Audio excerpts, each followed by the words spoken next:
మనము రోడ్ల మీద వెళ్తున్నప్పుడు లేదా ఎవరైనా గొడవ పడుతున్నప్పుడు బూతులు వినడం చాలా సాధారణమైపోయింది. కానీ మీరు పొరపాటున ఒక గ్రామంలో అడుగుపెట్టి నోరు జారితే మాత్రం వెంటనే మీ చేతికి ఒక చీపురు వస్తుంది. అవును, మీరు విన్నది నిజమే. మధ్యప్రదేశ్లోని బుర్హాన్పూర్ జిల్లాలో ఉన్న ఒక చిన్న గ్రామం ఇప్పుడు దేశం మొత్తాన్ని తన వైపు తిప్పుకుంటోంది. అక్కడ ఎవరైనా బూతులు మాట్లాడితే జరిమానా కట్టక్కర్లేదు, జైలుకు వెళ్ళక్కర్లేదు. కానీ ఆ రోజంతా గ్రామంలోని వీధులను ఊడ్చి శుభ్రం చేయాలి. ఇంతకీ ఆ గ్రామం ఏది? వారు ఇలాంటి వింత రూల్ ఎందుకు పెట్టారు? దీనివల్ల అక్కడ ఎలాంటి మార్పు వచ్చింది? బుర్హాన్పూర్ జిల్లాలో ఉన్న ఈ గ్రామం పేరు బోరాడ్. ఇది ఒక సాధారణ వ్యవసాయ ఆధారిత గ్రామం.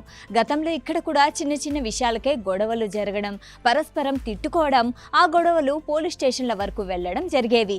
దీనివల్ల గ్రామస్తుల మధ్య ఐక్యత దెబ్బతినడమే కాకుండా సమయంతో పాటు డబ్బు కూడా వృధా అయ్యేవి. ఈ సమస్యకు పరిష్కారంగా గ్రామ పంచాయతీ ఒక కీలక సమావేశం నిర్వహించింది. అక్కడ ఒక వినూత్నమైన తీర్మానం చేశారు. అదే స్వచ్ఛతతో కూడిన శిక్ష.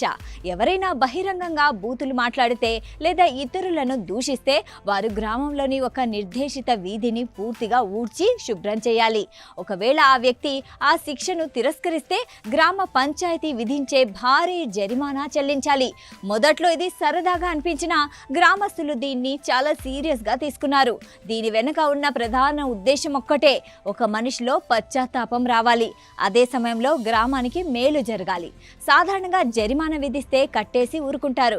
కానీ అందరి ముందు వీధులు ఊడ్చడం అంటే అది వారి అహంకారాన్ని తగ్గిస్తుంది. నేను తప్పు చేశాను, అందుకే ఈ పని చేస్తున్నాను అనే భావన వారిలో కలిగేలా చేస్తుంది. ఇది కేవలం శిక్ష మాత్రమే కాదు, అది ఒక సామాజిక బాధ్యతను గుర్తు చేయడం. దీనివల్ల గ్రామంలో అశ్లీల పదజాలం వాడడం దాదాపు 90% తగ్గిపోయింది. ఈ నియమం అమల్లోకి వచ్చిన తర్వాత గ్రామంలోని అద్భుతమైన మార్పులు వచ్చాయి. యువతలో క్రమశిక్షణ పెరిగింది. గొడవలు పడేవారు కూడా ఒకరినొకరు తిట్టుకోవడానికి భయపడుతున్నారు.